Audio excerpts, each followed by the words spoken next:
Hi everyone, welcome back to Cooking with the Library. I am so excited to be back. You've seen some great videos, Miss Kelly did a great video, Julie did a great video, we got another one coming with Miss Emily, but I am finally back in my domain here, Cooking with the Library. But this time, this is not Andrew bringing stuff from home and having weird pots and pans all over the place. We actually have this wonderful thing called a Charlie cart. And this wonderful thing was provided, I won't have to read it, I'm not good at doing this otherwise, okay? So it is supported by grant funds from the Institute of Museum and Library Services, which is under the provisions of the Federal Library Services and Technology Act, LSTA. As administered by the State Library of North Carolina, a division of the Department of Natural and Cultural Resources. I barely got through that. But anyway, thank you all for this wonderful grant. We were able to purchase the Charlie cart and a bunch of cool equipment with it. And we're really excited today to get back to Cooking with the Library. We also are having a lot of great programs that are going to be coming up in the fall that are in person using the Charlie cart. So definitely keep your eyes peeled for that. So today we're making banana walnut pancakes. I never made breakfast before on the original Cooking with the Library, so I'm finally getting to do that. Now pancakes are probably not the best thing for you, but by adding the walnut and by adding the banana, you can actually get a serving of fruit, a serving of protein, and kind of give them a little bit more of a healthy twist. So we're actually going to start with all of the mixing and the chopping and all of that stuff, and then we'll move to actually cooking the pancakes on the griddle we have over here. All right guys, so we got these really cool containers. They're actually sealed, because some of our stuff like flour and sugar comes in stuff that doesn't reseal, and they come with these little stickers so we're able to label them, which is kind of cool. So we're going to start with our dry ingredients. We're going to do a cup of flour. Now my cup measurement is too big for this jar, which is good to know now. So we're going to use the fourth of cup measure I pulled out. We're going to do this 4 times. With the flour, I always just lighten it a little bit and then smooth it out on the top. With baking, you really want to make sure, this is not really baking, but with stuff like this, you really want to make sure that your ingredients are measured correctly or you're going to get weird pancakes. Also, I'm already making a mess. There is now flour all over the place. That's okay. That's part of cooking. All right, so we got the flour in there. Then we're going to do some walnuts. Now it came chopped, but it said finely chopped, so I chopped them up a little bit more. And we need about 1/4 of a cup, which is about half of this. This is really great. This is actually a pastry cutter, but it can also act as like a bench scraper where I can get all the ingredients and kind of scoop them up a little bit. It's a little bit easier when we don't have also bananas on the cutting board.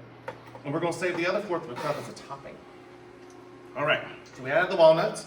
We need 3 tablespoons of white sugar. So once I'm done with the flour, I love this container. You just seal it and it's good to go. So 3 tablespoons of white sugar. If you'd like to use brown sugar, feel free to. I actually prefer brown sugar, but I am going to follow the recipe, which is unusual for Andrew. All right, so 3 tablespoons of sugar, and again, we're going to pop and pop, which is great. All right, so then we need some baking powder, baking soda. One acts as a leavening agent, the other one helps it rise, so we're kind of cool. So we need 1 tablespoon of baking powder. So the baking powder, I actually am not going to put in one of the containers because it reseals. Also, you can completely make this gluten-free. They make gluten-free flour, gluten-free baking powder, baking powder, and then baking soda and sugar are of course gluten-free. We need a 1/2 teaspoon. Okay, now it's not going to work. There it goes, a baking soda. So about 1/2 teaspoon of baking soda. And again, we're trying to measure here. We want this to be measured correctly. Then we're going to add some really cool ingredients that are going to add flavor. One is salt, and salt sounds weird, but salt brings out the flavor in everything, including sweet. So 1/2 teaspoon of kosher salt. And then we're going to add cinnamon and nutmeg. These are classic ingredients in baking. You'll see them a lot in like pumpkin spice. So this needs about 1/2 teaspoon of cinnamon. Cinnamon's really good. It actually helps. And we're going to use the cinnamon later. I'm actually going to put it over here because we're going to infuse our maple syrup with it. Cinnamon can help lower blood sugar, so it's actually really good for you. Nutmeg is used in a lot of sweet dishes, but it's also used in a lot of like classic bechamel sauces. It's a nice texture. All right, so then we'll take one of my whisks, and we're going to whisk this all up, make sure all my dry ingredients are whisked together. That way they mix more evenly. All right, so you see now everything is whisked together. Now we're going to go for our wet ingredients. So we need a cup of milk. This recipe calls for almond milk. I just got regular milk. You can use cashew milk. You can use almond milk. You can use whatever you want, soy milk. Just milk. All right, so a cup of, that's not a cup, right? Okay, a cup of milk. Some vanilla extract. So this is going to be about 1/2 teaspoon, and that's wrong. We're going to do a teaspoon. That's wrong in the recipe. They didn't know that when they made it. I use the pure vanilla extract. It's a little more expensive, but your local brands often make it so that you can get it a lot cheaper, but it's so much better than like the vanilla flavoring. It just is. And then, let's see. We're gonna add the butter melted on the skillet. We had an incident with the butter melting where we did not use a microwave safe dish. So lesson learned. We're gonna put our butter on the skillet, we'll make that work. And then the bananas. This is banana walnut, right? So 2 ripe bananas that I chopped up.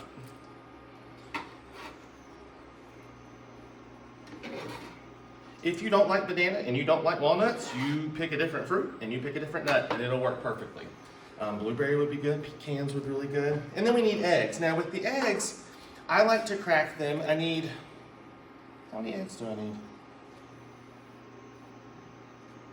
This recipe doesn't call for eggs. Never mind, just kidding. All right, thought I needed eggs. If you do need eggs in your recipe, then my recommendation would be to, okay, I'm just checking because I feel like you need eggs. You do not. Okay, cool. When you do need to do eggs, I would do it in a separate bowl.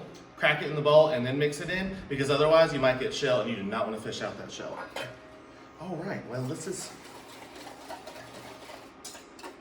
okay. So we're gonna mix all that together, and vanilla. All right, then we're gonna pour the wet ingredient, excuse me. So there's that. That doesn't look very appetizing, unfortunately. And we're gonna mix it into the dry ingredients here. So you know what we can do with the eggs? We're gonna fry, later when we're not filming, we're gonna fry up the eggs and mix them in with our pancakes. How you like that? That was the plan all along. It's not the plan. It's all good. So I'm gonna mix this all together. And you know how pancake batter should be. It should be pretty thick. You wanna see the big pieces of the banana and the walnut because you wanna know what it is that you're actually using. Woo. All right, I got some on me. Okay, so now that we have this lovely mixture, we're gonna move over to the top and we're gonna actually cook it on the skillet that we have. All right guys, so now that we've mixed everything, including the non-existent eggs that I didn't have to have, lesson learned, read your recipe. We're also gonna infuse some maple syrup. So you can get pancake syrup, but pancake syrup is not good. I don't care what anyone says. It's good if you're 7, but if you're an adult, get some maple syrup. Again, this is real grade A maple syrup, but your local brands, you can buy your grocery store, they'll make it a lot cheaper than they used to be. So we're just gonna pour some of this. Woo!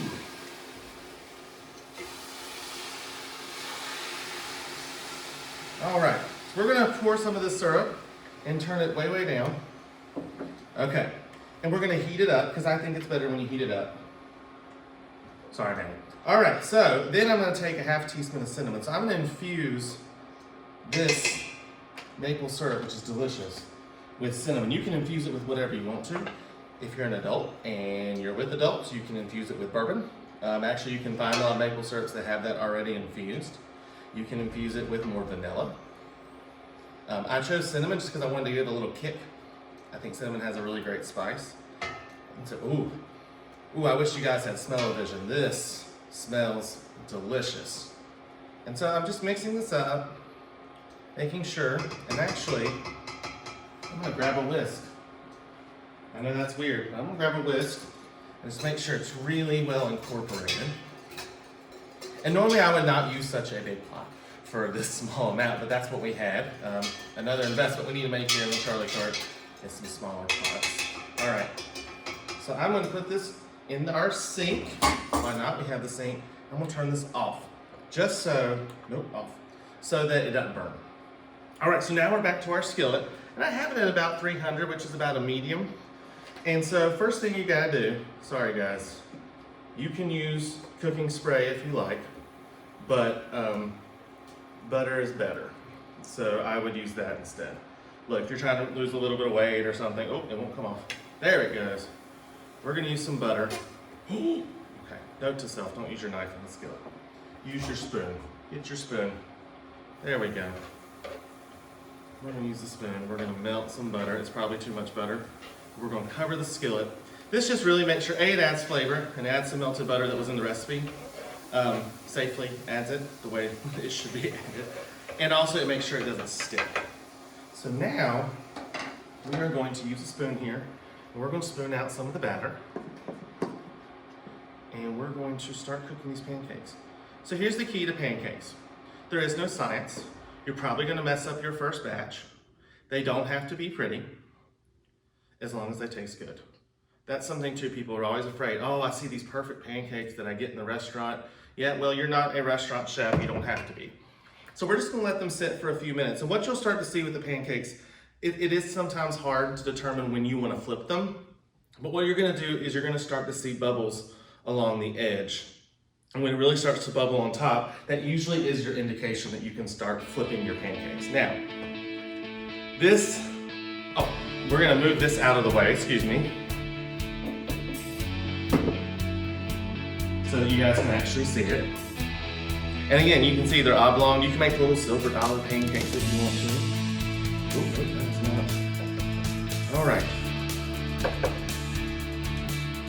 This is the boring part. You just wait. Please wait for them to cook. But you're gonna start to see them bubble. That's usually a good sign. And that means that they're coming together.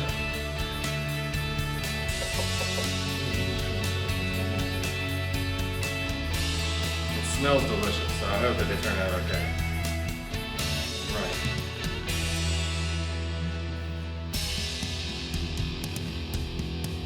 You know how I told you they weren't going to be pretty? So one is starting to fall apart, guys, but I really think that we're getting there with this one. We're starting to see them forming, and we're going to flip them. Ah, okay. One worked out. This one is in now 2 pieces, but that's okay. We're going to flip it. Yes! All right, here we go. We 3 for 3. Yes! All right, guys. Fear, you'll have to have no fear. You just got to go for it, and it may work. Again, look, this is not necessarily pretty. This is just that they are golden brown, exactly what you want to do. And that's what butter does that you're not going to get with like the bread. Right? You're not going to get that golden brown. You're also not going to have golden brown. But that's okay. It's okay. This is a treat, and you're getting a serving of fruit, a serving of protein. So you know what? Use the butter to do that. All right. So we're gonna let this cook on the other side. It won't take that long on the other side because it really did kind of cook all the way through on the first one. Oh, by the way, don't leave plastic on the skillet. All right, can you tell this is the first time I've used this? Yeah, I think it's important as a chef or a cook. We're not chefs, we're not trained. Those people have to go to culinary school and get training. As cooks, make a mess, try things. If you mess up, throw it out and try it again. Try different recipes, whatever works for you. So I'm gonna peek and see how we're doing here. Yes. All right, so we're gonna start stacking up our pancakes. Oh, y'all, that needs just a few more seconds. That is perfect, all right. And see, if you put the messed up one in the middle, you cover it up with the other one, nobody will know the difference. All right, and 3 pancakes is, I think, a good serving. All right, so then your pancakes. Then, we are going to cut this off so that we are not going to burn ourselves. And we're going to spoon some of this lovely maple syrup mixture right over the top. Even if you just use regular maple syrup, you have got to, and look how thick it got with that cinnamon. Ooh. And you put as little or as much as you like. I think that looks good. I also think it's important to, this is just a personal thing, but just like a half a pat of butter right on top. Of course, it's not gonna come off, so I'm gonna use my fork here and do a little bit of butter on top. It'll melt once you get on the hot, there it goes. And then finally, I'm gonna step out of the frame for just a second. I'm gonna grab my walnuts.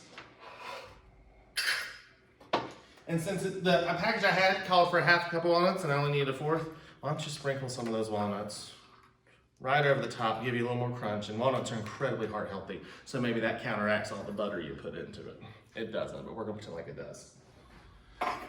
All right, guys, and here you go. These are banana walnut pancakes, and I gotta try it. You gotta try them. How do you know if they're good if you don't try them? All right, here I go. And again, they're not pretty, but that doesn't matter. What matters is that they taste good. All right. You know how when chefs do that and you think, do they really like it? Trust me, guys, this is delicious. And what comes through is that cinnamon in the cinnamon infusion in the maple syrup. Totally makes a difference. And what I like about it with that butter and let it cook a little bit, you get a little crispiness on the outside, but it's still soft in the middle, exactly like I like pancakes. So So I hope you guys enjoy this recipe. Again, keep looking on our website. If you go to our calendar on our main website of GastonLibrary.org, you can actually search for food literacy programs. So as we go through the fall and the spring and we continue to explore all the options that we have with this wonderful Charlie Cart, we are going to offer really amazing programs that will teach you how to cook, how to be healthy, how to have fun in the kitchen, and teach some really great food literacy skills. So definitely check us out, and I promise we'll be back with more Cooking with the Library.